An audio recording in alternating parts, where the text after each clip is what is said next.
oferi încă o dată șansa de a regăsi clipele ce-au fost și s-au risipit, și tot ceea ce împreună am clădit, portând când mereu doar privirea ta.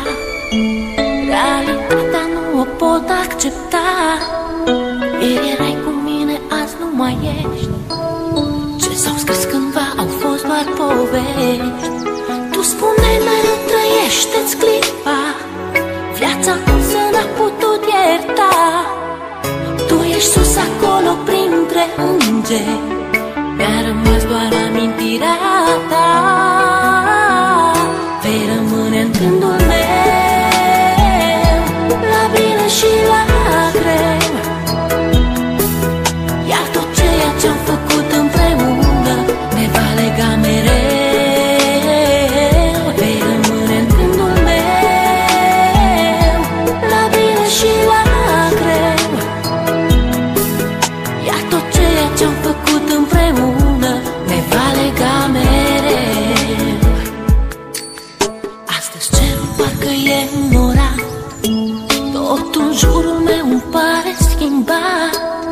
Uneori viața e de neînțeles, ea nu iartă, iar tu nu ai de ales. Este ultimul tău drum, te-am pierdut, amintirea se așterne în trecut.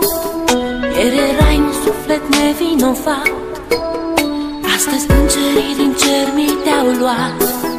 Parcă ieri trăiam speranțe și vise, parcă ieri aveam tot ce ne-am dorit.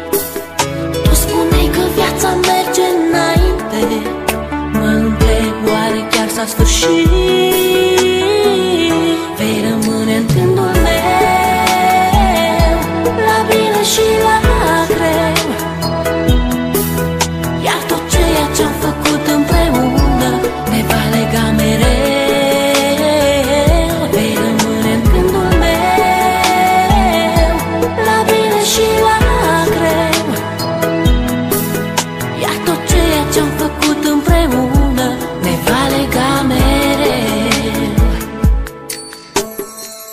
Știu că mă auzi. Este poate ultima oară când te privesc în ochi, ultima oară când îți văd chipul, ultima oară când îți vorbesc. Lacrimile nu-ți pot șterge amintirea,